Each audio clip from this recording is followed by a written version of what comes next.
এক গৃহবধূ স্বামীকে তালাক দিয়ে একই কাজী অফিসে প্রেমিককে বিয়ে করেছেন। রাজশাহীতে এই ঘটনাটি ঘটেছে। এই বিয়ে কি বিশুদ্ধ হয়েছে?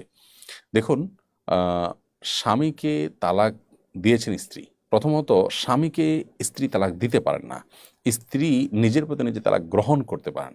শব্দের এই যে ব্যবধান, এটার কারণে কিন্তু বিধানেরও পার্থক্য বা ব্যবধান হয়ে যায়।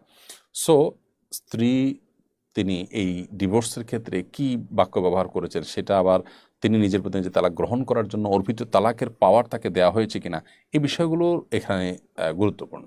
এর পাশাপাশি দ্বিতীয় প্রশ্ন হলো যে তিনি যদি স্বামীকে যথাযথভাবে শরীয়ী পদ্ধতিতেই স্বামীর সাথে তার ডিভোর্সটা সম্পন্ন করে থাকেন, তাকে অর্পিত তালাকের পাওয়ার দেওয়া ছিল, সেটা তিনি গ্রহণ করে তালাক গ্রহণ করেছেন, এরকম যদি হয়ও, তাহলে সেক্ষেত্রে সাথে সাথে একই মজলিসে বা 2-4 দিনের মধ্যেই আবার আরেকজন ব্যক্তির সাথে বিয়ে বন্ধনে আবদ্ধ হলে সে তারপরের বিয়েটা অবৈধ হবে, এটা জায়েজ হবে না, বাতিল হবে।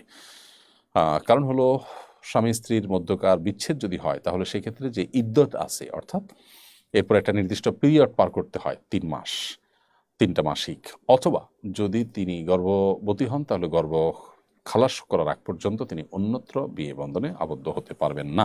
যদি হন তাহলে সে বিয়ে বাতিল হিসাবে গণ্য হবে। এরপরে মোশাররফ পারভেজ আপনি লিখেছেন, আমার পিতামাতার মধ্যে ছোট ছোট বিষয় নিয়ে ঝামেলা হয়, এটা প্রায় বড় আকার ধারণ করে। আমার বয়স 25, অবিবাহিত, তাদের অনেক বোঝানোর চেষ্টা করি কিন্তু বোঝেন, আমার করণীয় কি? দেখুন, পিতামাতার মধ্যে যে সমস্ত ঝামেলা হয় সেগুলো আপনি মিটমাট করার চেষ্টা করার চাইতে ভালো হয় আপনার কোনো সিনিয়র ব্যক্তি যাদের কথা তারা শুনবেন তাদেরকে দিয়ে আপনি মিটমাট করার ব্যবস্থা করবেন।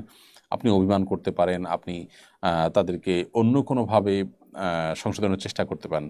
ছোট মানুষ হিসাবে বা সন্তান হিসাবে আপনি তাদের সাথে ব্যবহার খারাপ করা, যেই হোক না কেন, বাবা হোক আর মা হোক, এমনকি তিনি যদি তার সহধর্মিনীর সাথে ব্যবহার খারাপও করেন, আপনি সেটার বিচারের ভার হাতে নিয়ে আপনি সেখানে অন্যায় বা দুর্ব্যবহার তাদের সাথে করতে পারেন না। খুবই সেন্সিটিভ।